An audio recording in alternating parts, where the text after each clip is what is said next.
Alright guys, I have a serious confession to make. Never have I ever had Hot Pockets before in my life, or maybe I don't actively recall ever having one. Until now. It's probably no surprise that fellow up-and-coming YouTube star and good friend of mine, Baby K, was absolutely shocked when she heard the news about it on Twitter. I don't exactly blame her for realizing that I've been more out of the loop than she usually thought. Anyway, Hot Pockets. Simple turnover sandwiches with various fillings inside them. Basically, the salty counterpart to Pop-Tarts, even though they're made by completely different companies. I got this 2-pack high-protein variant, the 4-meat and 4-cheese pizza, for the Haitian equivalent of $5 roughly. It's a combination of pepperoni, sausage, Canadian-style bacon, hamburger, and cheeses in a seasoned garlic buttery crust.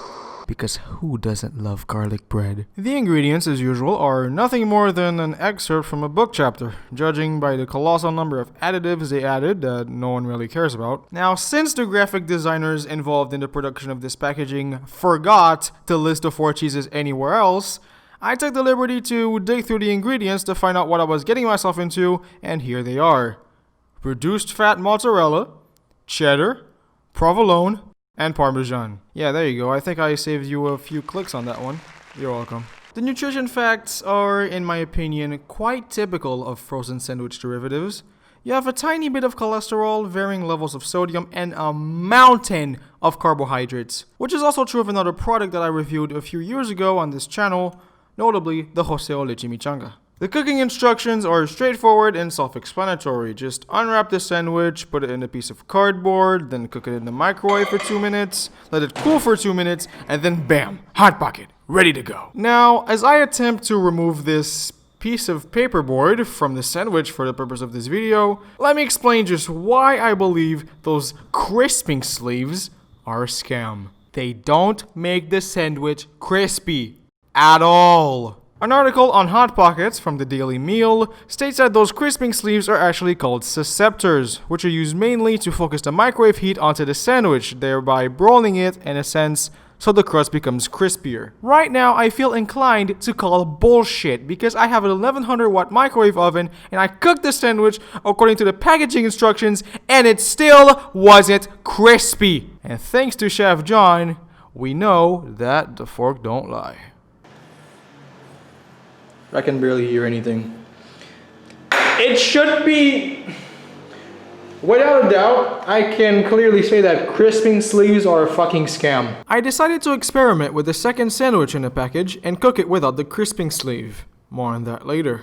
For now, let's take a look at what we have here. Well, if you really expected the filling to look exactly like what was shown on the packaging, religious viewers of the Wolf Pit will instantly know that 9 times out of 10, this ends up being bullshit. There's some filling, indeed, but obviously not as much as the packaging would have you believe. Anyway, enough of the nitpicking now. It's not like this is going to matter when it ends up in your stomach.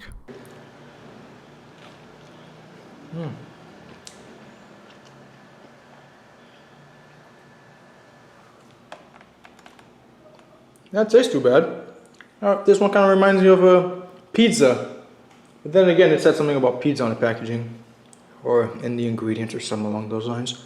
Well, filming DDX, you dummy, that's because it does. But yes, admittedly, the taste does remind me of a meat lover's pizza that my supermarket's bakery makes. I've had it a few times, it's quite decent.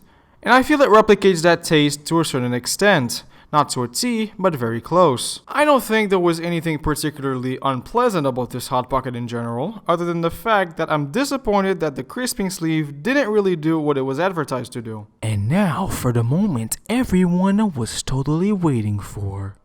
Hot Pockets with no crisping sleeve!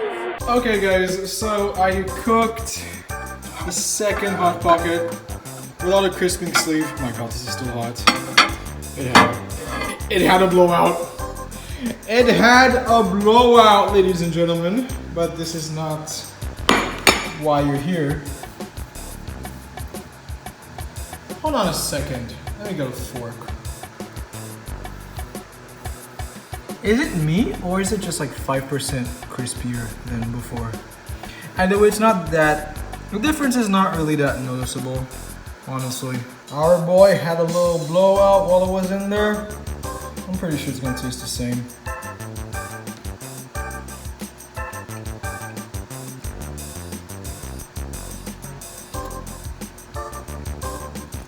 It does.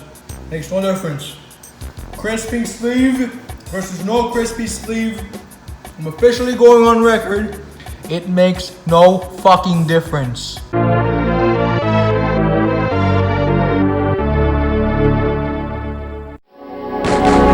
So yeah, with all that being said, I'm feeling a mostly 7, barely 8 on this one. Now, time to write about how crisping sleeves are as much of a scam as Raid Shadow Legends. Hello everyone, this is totally running on empty store-bought and packaged food review. So right here we got some of that pastaroni. Well, I don't care.